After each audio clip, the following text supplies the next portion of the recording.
क्या दोस्तों आपको पता है हाल ही में सुर्खियों में रहा लेमरू हाथी रिजर्व किस राज्य में स्थित है? शेर बहादुर देवबा किस देश के नए प्रधानमंत्री बने? हाल ही में यशपाल शर्मा का निधन हो गया, वे कौन थे?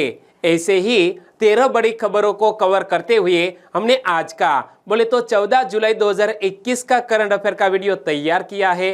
क्वालिटी की दृष्टि से बेस्ट यह वीडियो, आप लास्ट तक देखें। लास्ट में मैं आपसे क्वेश्चन पूछूंगा जिसका आंसर आपको नीचे कमेंट बॉक्स में देना है। और अभी तक आपने हमारी जीके 2020 चैनल को सब्सक्राइब नहीं किया है तो सब्सक्राइब कीजिए, पास में जो बेल आइकन है उसे भी प्रेस कर दीजिए, क्योंकि आने वाले हर एक वीडियो की अपडेट आपको सबसे पहले मिले।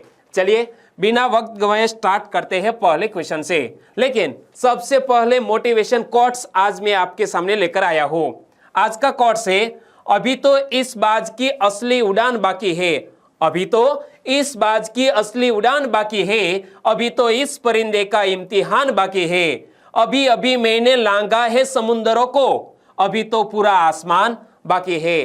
दोस्तों हमें भी हौसला बुलंद रखना चाहिए और बाज की तरह हमें भी समुंदर लांघना है, एग्जामिनेशन को क्रैक करना है। और इसलिए आज से अपना मन बना लीजिए, आने वाली एग्जामिनेशन को हम क्रैक करेंगे ही। पहला क्वेश्चन, बेस्टिल डे या फ्रेंच नेशनल डे कब मनाया जाता है? प्रति वर्ष बेस्टिल डे या फ्रेंच नेशनल डे मनाया जाता है 14 जुलाई को, यानी कि आज ही है 14 जुलाई और आज मनाया जा रहा है बेस्टिल डे यानी कि फ्रेंच नेशनल डे। हर साल 14 जुलाई को बेस्टिल डे मनाया जाता है। यह दिन बेस्टिल के स्टॉर्मिंग की सालगिरह का प्रतीक है। क्या? यह दिन बेस्टिल के स्टॉर्मिंग की सालगिरह का प्रतीक है, जो फ्रांसीसी क्रांति का एक महत्वपूर्ण बिंदु है। तो यह याद रख लीजिए दोस्तों, फ्रांसीसी क्रांति आपने कहीं हिस्ट्री में पढ़ा होगा। कब फ्रांसीसी क्रांति हुई थी? 1789 में। तो बेस्टिल दिवस फ्रांसीसी क्रांति का एक महत्वपूर्ण मोड़ है। 5 मई 1789 से 9 नवंबर 1799 को फ्रांस की क्रांति हुई थी। तो फ्रेंच क्रांति की शुरुआत होती है 1789 में, यह वर्ष हमें याद रख लेना है। और इससे 1792 में फ्रांस के संप्रभु राष्ट्र प्रथम गणराज्य के निर्माण के रूप में मनाया जाता है और यह तारीख तब 14 जुलाई थी और इसीलिए प्रति वर्ष मनाया जाता है बेस्टिल डे बोले तो 14 जुलाई को। किसके द्वारा? फ्रांस देश के द्वारा। और यहाँ हम फ्रांस की बात करते हैं तो यूरोप में तीसरा सबसे अधिक आबादी वाला देश है यह फ्रांस। फ्रांस के वर्तमान राष्ट्रपति कौन है? Emmanuel Macron. हमारे भारत देश के संबंध जो फ्रांस देश के साथ है वो बहुत ही अच्छे हैं। फ्रांस के राष्ट्रपति इमैनुअल मैक्रोन। फ्रांस की कैपिटल का नाम है पेरिस और फ्रांस की करेंसी है यूरो, CFP फ्रांस। और यहाँ आप मैप में देखिए, यह है फ्रांस और फ्रांस के अगल बगल में कौन कौन से देश स्थित है? तो यहाँ आप देख सकते हैं, यह है स्पेन, यहाँ पर इटली, स्विट्जरलैंड, जर्मनी और बेल्जियम, इतने देशों से सटा हुआ है। ओके। और दोस्तों इसी तरह हर क्वेश्चन से जुड़े इंपॉर्टेंट फैक्ट मैं आपके सामने रखता हूँ। हमारा यह तरीका आपको अच्छा लगता है, लाइक करना मत भूलिएगा। दूसरा क्वेश्चन है आपके स्क्रीन पर, पुरुष वर्ग में जून माह के लिए ICC player of the month का पुरस्कार किसको दिया गया है? ICC के द्वारा जनवरी 2021 से यह पुरस्कार की स्थापना की गई है। नाम है ICC player of the month का पुरस्कार। पुरुष वर्ग में और महिला वर्ग में, दोनों वर्ग में यह पुरस्कार दिया जाता है और यह जून माह के लिए ICC player of the month का पुरस्कार दिया गया है न्यूजीलैंड के क्रिकेटर डेहन कॉनवे को। यानी कि इस क्वेश्चन का सही आंसर है ऑप्शन ए। लेकिन अगले 5 माह में यह ICC player of the month पुरस्कार से किसको सम्मानित किया गया है? तो पिछले माह मई माह में यह मुशफिकुर रहीम जो बांग्लादेश के क्रिकेटर है, उन्हें मई माह के लिए ICC player of the month पुरस्कार दिया गया। अप्रैल माह के लिए ICC player of the month का पुरस्कार पाकिस्तान के क्रिकेटर बाबर आजम को दिया गया है। और पहले 3 हमारे भारत देश के। सबसे पहला ICC player of the month का पुरस्कार जनवरी 2021 के लिए दिया गया है ऋषभ पंत को, फरवरी में दिया गया है रविचंद्रन अश्विन को और मार्च के लिए दिया गया है हमारे एक गेंदबाज जिसका नाम है भुवनेश्वर कुमार। लेकिन इस क्वेश्चन की बात करें तो पुरुष वर्ग में न्यूजीलैंड के सलामी बल्लेबाज डेवन कॉनवे को जून माह के लिए ICC player of the month का पुरस्कार दिया गया है और टेस्ट क्रिकेट में पहले महीने शानदार प्रदर्शन के बाद वह यह पुरस्कार जीतने वाले न्यूजीलैंड के पहले खिलाड़ी बन गए हैं। तो यह भी क्वेश्चन बन सकता है कि ICC player of the month का पुरस्कार जीतने वाले पहले न्यूजीलैंड के खिलाड़ी कौन बन गए हैं, तो हमें याद रख लेना है डेवन कॉनवे को। और इंग्लैंड की लेफ्ट आर्म स्पिनर, इमेज आप देख सकते हैं, एक लेफ्ट आर्म स्पिनर, वो इंग्लैंड की एक महिला क्रिकेटर है जिसका नाम है सोफी एक्लेस्टन। क्या नाम है? सोफी एक्लेस्टन को जून माह के लिए आईसीसी महिला प्लेयर ऑफ द मंथ के रूप में नामित किया गया है। वो फरवरी 2021 टेमी ब्यूमोंट के बाद खिताब जीतने वाली इंग्लैंड की दूसरी महिला खिलाड़ी है।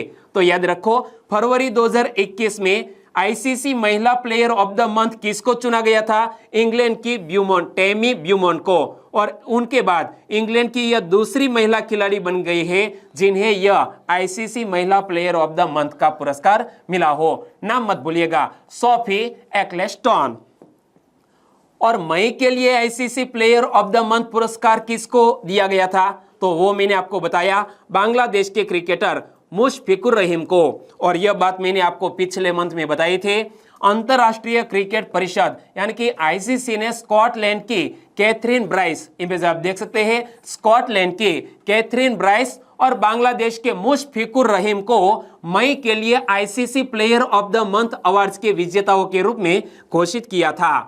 और भुवनेश्वर, हमारे भारत देश की बात करें तो भुवनेश्वर यह ICC player of the month पुरस्कार पाने वाले लगातार तीसरे भारतीय क्रिकेटर बन गए थे, क्योंकि जनवरी में पहला पुरस्कार विकेटकीपर एवं बल्लेबाज ऋषभ पंत को मिला था, जबकि फरवरी में ऑफ स्पिनर रविचंद्रन अश्विन को ICC player of the month का पुरस्कार मिला था और तीसरे बन गए थे भुवनेश्वर कुमार।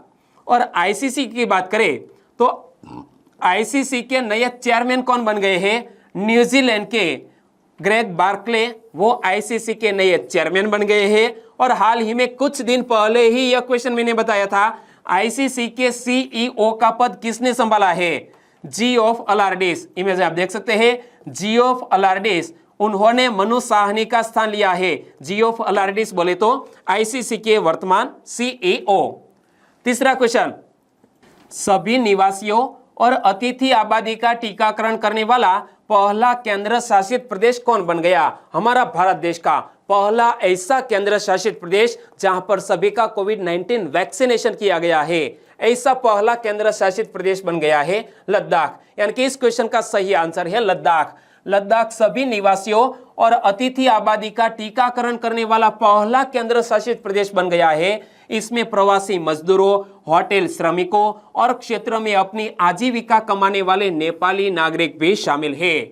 और लद्दाख की कम आबादी के बावजूद क्षेत्र के चुनौतीपूर्ण इलाके, खराब मौसम और आबादी के अलग अलग केंद्रों के कारण यह कोई मामूली उपलब्धि नहीं है, क्योंकि इसका जो क्षेत्रफल है वो भी काफी विशाल है। और यह लद्दाख क्षेत्र के चुनौतीपूर्ण इलाके, खराब मौसम और फिर भी यहाँ दोस्तों सभी का कोविड-19 वैक्सीनेशन किया गया है। और कई क्षेत्रों में पहुंचना अत्यंत मुश्किल है, फिर भी हमारे मेडिकल स्टाफ ने वहां पर पहुंचकर कोविड-19 का वैक्सीनेशन किया है। तो सभी मेडिकल स्टाफ को हमारे चैनल की ओर से कांग्रेचुलेशन। और लद्दाख एक केंद्र शासित प्रदेश है और लद्दाख को 31 अक्टूबर 2019 को जम्मू और कश्मीर पुनर्गठन अधिनियम पारित करने के बाद एक केंद्र शासित प्रदेश के रूप में स्थापित किया गया था। तो यह बात भी याद रख लीजिए कि जम्मू और कश्मीर पुनर्गठन अधिनियम पारित होने के बाद 31 अक्टूबर 2019 को लद्दाख एक नया केंद्र शासित प्रदेश बनता है। मैप में आप देख सकते हैं और एक नया मैप भी जारी किया गया था। और लद्दाख के पूर्वी छोर में निर्जन अक्साई चीन मैदान शामिल है और यह अक्साई चीन लद्दाख का ही हिस्सा है। हालांकि यह 1962 में चीनी नियंत्रण में है, यानी कि यह अक्साई चीन यहाँ पर है वो चीनी नियंत्रण में है। दरअसल यह हमारा भारत देश का ही एक हिस्सा है। चौथा क्वेश्चन, खेलो इंडिया यूथ गेम्स 2022 का आयोजन कहाँ किया जाएगा? खेलो इंडिया यूथ गेम्स 2022 का आयोजन हरियाणा राज्य में किया जाएगा। यानी कि इस क्वेश्चन का सही आंसर है हरियाणा राज्य। यहाँ पर पढ़ सकते हैं, Haryana to host fourth edition of Khelo India youth games, यानी कि यह आयोजन 2021 में होने वाला था, कोविड-19 महामारी के कारण पोस्टपोन किया गया है और यह खेलो इंडिया यूथ गेम्स का चौथा संस्करण हरियाणा में आयोजित होने वाला है फरवरी 2022 में। हरियाणा की राज्य सरकार फरवरी 2022 में खेलो इंडिया यूथ गेम्स 2021 का आयोजन करेगी और पहले स्पॉट शो 21 नवंबर से 5 दिसंबर 2021 तक आयोजित होने वाला था, लेकिन कोविड-19 महामारी की संभावित तीसरी लहर के कारण और इस बात को ध्यान में रखते हुए कि खेलो इंडिया यूथ गेम्स 2021 का आयोजन अंडर 18 वर्ग में होना है, इसे स्थानांतरित कर दिया गया है और यह आयोजन अब फरवरी 2022 में होगा। कहां पर? हरियाणा में। और इस प्रतियोगिता में लगभग 8,500 खिलाड़ी भाग लेंगे, जिसमें 5,072 एथलीट, 2,400 महिलाएं और 2,672 पुरुष इस इवेंट में शामिल होने वाले हैं। और आयोजन कहां किया जाने वाला है? हरियाणा राज्य में। तो हाल ही में हरियाणा के नए राज्यपाल कौन बन गए हैं? आपको याद है तो नीचे कमेंट सेक्शन में जरूर बताना, क्योंकि कल के करंट अफेयर वीडियो में मैंने शुरुआती 4 मिनट में लगभग सभी राज्यों के राज्यपाल के बारे में बताया था। आपको याद है? वेरी नाइस, नीचे कमेंट सेक्शन में जरूर बताना। पांचवा क्वेश्चन, हाल ही में यशपाल शर्मा का निधन हो गया, वे कौन थे?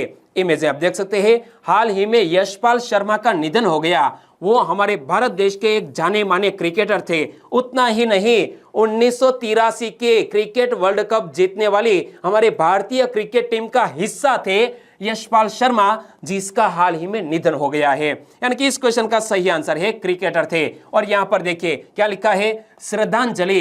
पूर्व क्रिकेटर यशपाल शर्मा 11 अगस्त 1954 को जन्मा और 13 जुलाई 2021 को यशपाल शर्मा का निधन हुआ है। तो हमारी चैनल की ओर से यशपाल शर्मा को हम भावभीनी श्रद्धांजलि अर्पित करते हैं और ईश्वर से प्रार्थना करते हैं कि यशपाल शर्मा की आत्मा को ईश्वर शांति प्रदान करे।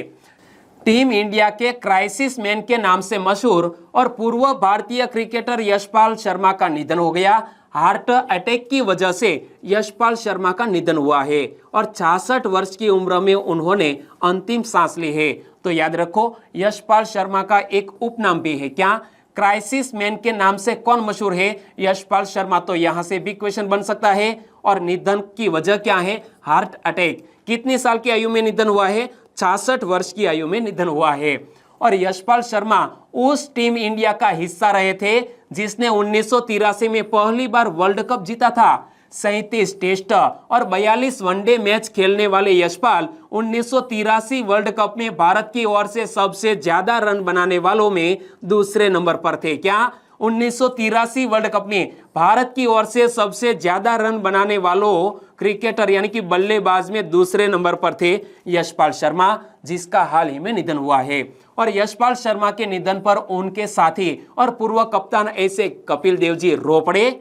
और हमारे सूचना और प्रसारण मंत्री कौन है? अनुराग ठाकुर। अनुराग ठाकुर ने पूर्व क्रिकेटर यशपाल शर्मा के निधन पर भी दुख व्यक्त किया है। तो दोस्तों, एक अच्छे हमने क्रिकेटर को खो दिया है और पूर्व कप्तान कपिल देव के एक अच्छे साथी थे यशपाल शर्मा। यशपाल शर्मा के निधन की खबर सुनते ही कपिल देव जी रो पड़े थे। छठा क्वेश्चन, भारत को 50 वर्षों में पहली बार सेब का निर्यात किसने किया? 50 वर्षों में पहली बार सेब का निर्यात हमारे भारत देश को किया है यूनाइटेड किंगडम ने। यानी कि इस क्वेश्चन का सही आंसर है ऑप्शन डी, यूनाइटेड किंगडम बोले तो ब्रिटेन।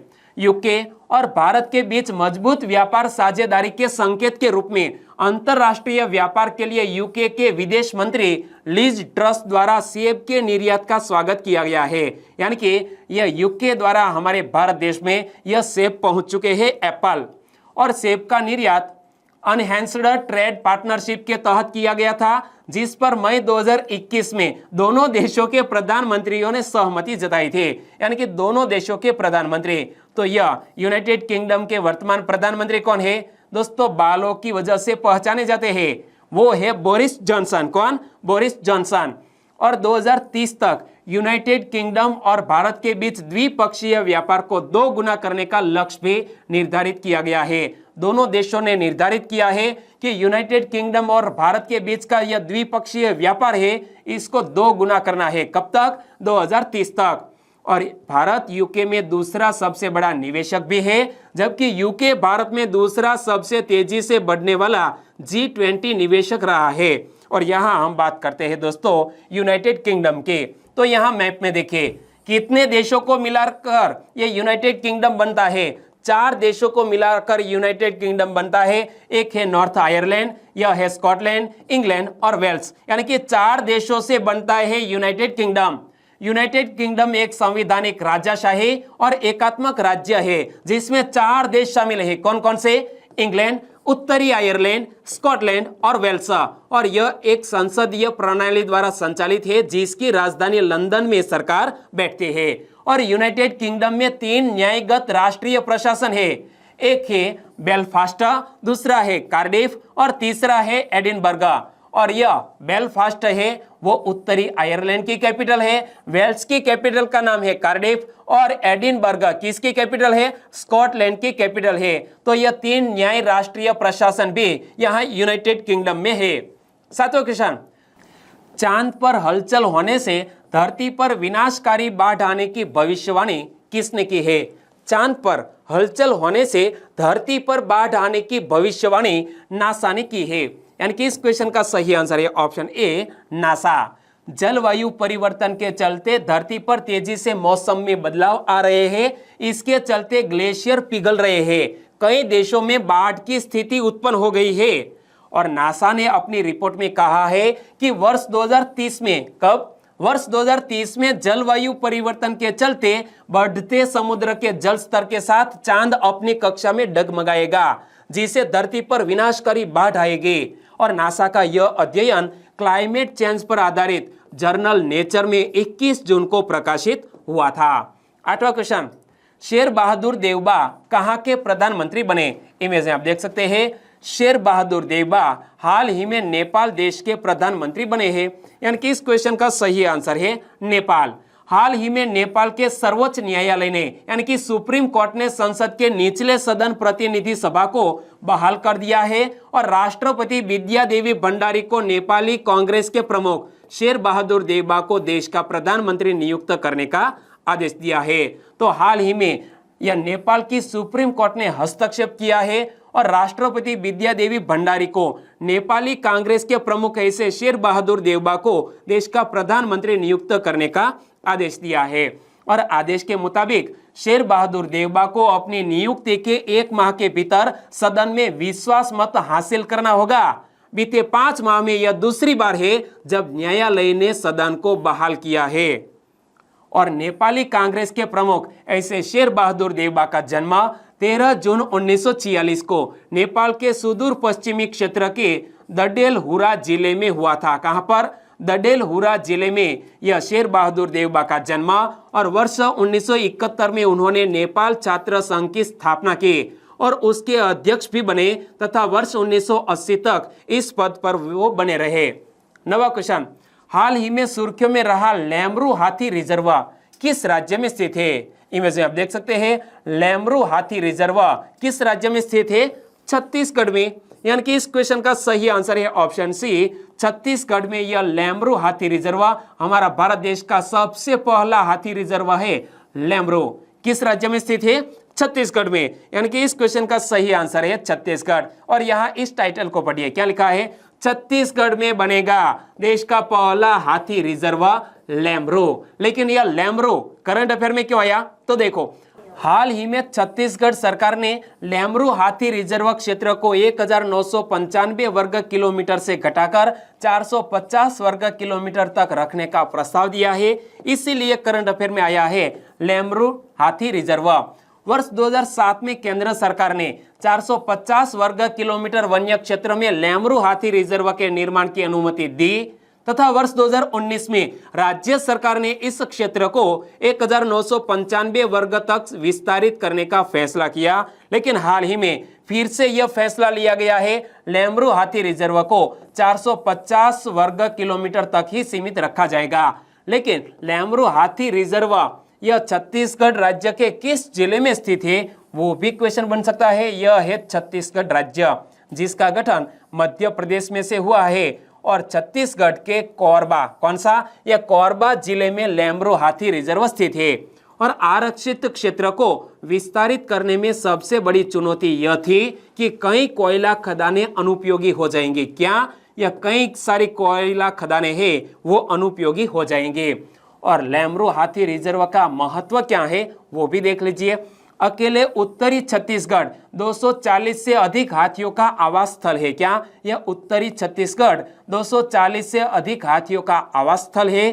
पिछले 20 वर्षों में राज्य में 150 से अधिक हाथियों की मौत हुई है, जिसमें 16 हाथियों की मृत्यु जून से अक्टूबर 2020 के मध्य हुई थी। 10वां क्वेश्चन, विंबलडन जूनियर पुरुष चैंपियनशिप का खिताब किसने जीता? हमारे भारतीय मूल के एक अमेरिकी जिसका नाम है दोस्तों समीर बनर्जी। क्या, समीर बनर्जी ने विंबलडन जूनियर पुरुष चैंपियनशिप का खिताब जीत लिया है। यानी कि इस क्वेश्चन का सही आंसर है समीर बनर्जी। समीर बनर्जी ने किसको हराकर यह खिताब अपने नाम किया है? तो एक अमेरिकी टेनिस प्लेयर जिसका नाम है विक्टर लिलोव। विक्टर लिलोव को हराकर भारतीय अमेरिकी समीर बनर्जी ने यह विंबलडन जूनियर पुरुष चैंपियनशिप का खिताब जीत लिया है। लेकिन विंबलडन ग्रैंड स्लैम की बात करें तो विंबलडन ग्रैंड स्लैम का खिताब किसने जीता है? नोवाक जोकोविच ने जीत लिया है यह विंबलडन का ग्रैंड स्लैम का खिताब। भारतीय अमेरिकी समीर बनर्जी ने नंबर 1 कोर्ट में विंबलडन जूनियर पुरुष चैंपियनशिप का खिताब जीता है।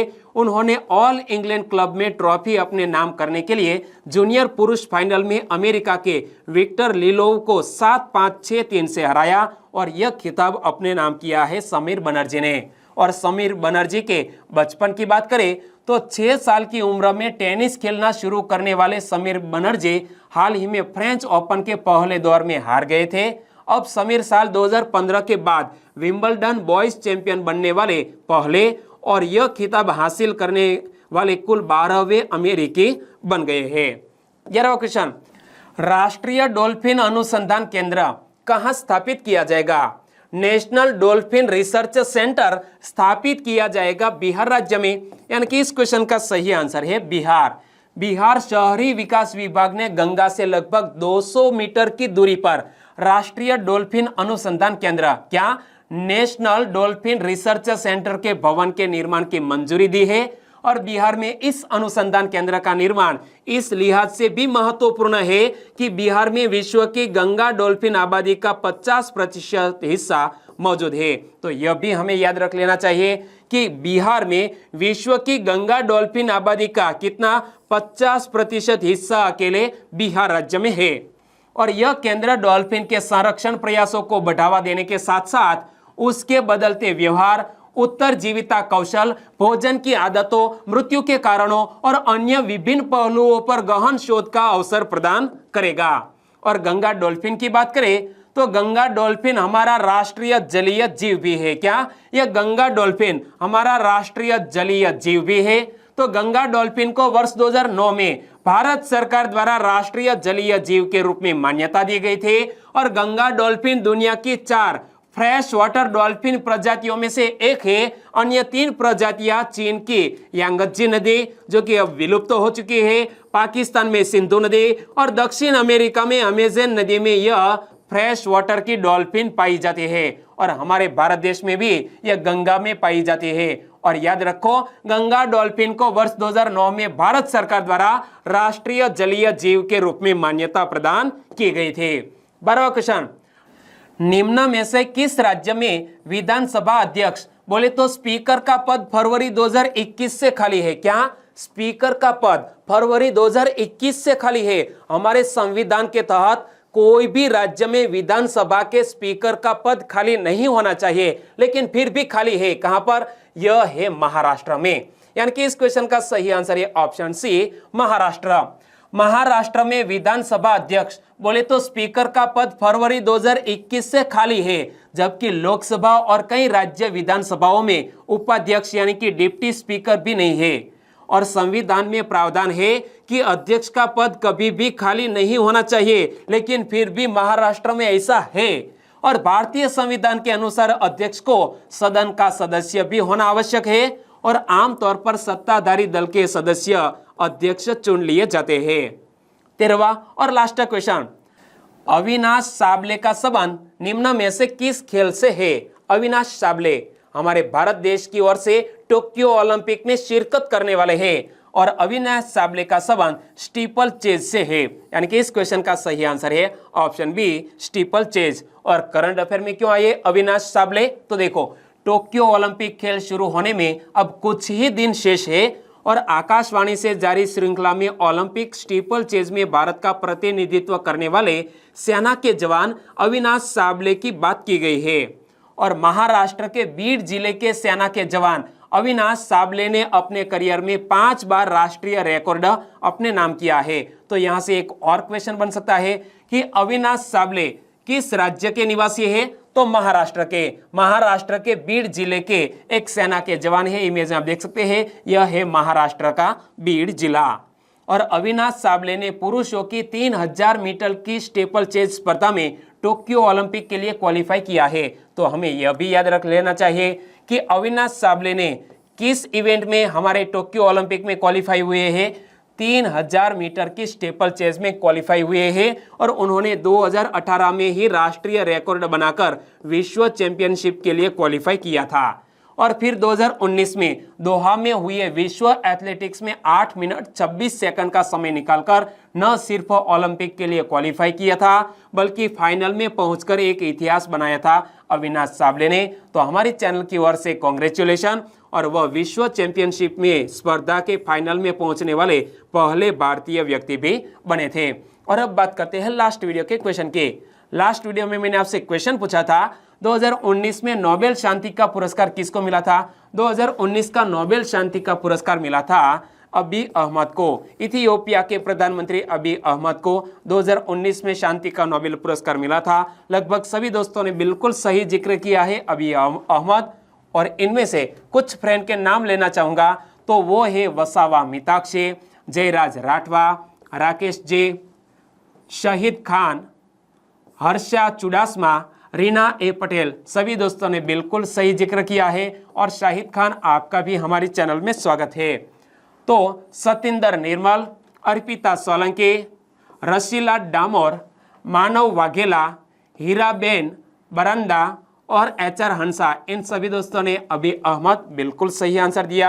हमारे और भी सब्सक्राइबर फ्रेंड है, वो है अमित प्रजापति, नीलेश पाटनवाड़िया, दादू भाई सोलंकी, पटेल उर्वशी, प्रहलाद फतेप्रा, भावना तड़वी, हितेश राठवा। सभी दोस्तों को बहुत बहुत धन्यवाद। और आज की वीडियो का क्वेश्चन ए रहा स्क्रीन पर। रथ यात्रा निम्न में से किस राज्य का राज्य उत्सव है? 4 स्टेट के नाम आपकी स्क्रीन पर। बहुत सी सिंपल सा क्वेश्चन है, रथ यात्रा निम्न में से किस राज्य का राज्य उत्सव है? इसका आंसर देना है नीचे कमेंट बॉक्स में। और वीडियो वाकई में आपको अच्छा लगा है, हेल्पफुल लगा है, तो आपके दोस्तों को फेसबुक, व्हाट्सएप या टेलीग्राम के जरिए इस वीडियो की लिंक शेयर करना मत भूलिएगा। बस छोटी सी उम्मीद के साथ वीडियो खत्म करते हैं, फिर मिलेंगे नए करंट अफेयर वीडियो के साथ। तब तक के लिए टेक केयर एंड जय हिंद।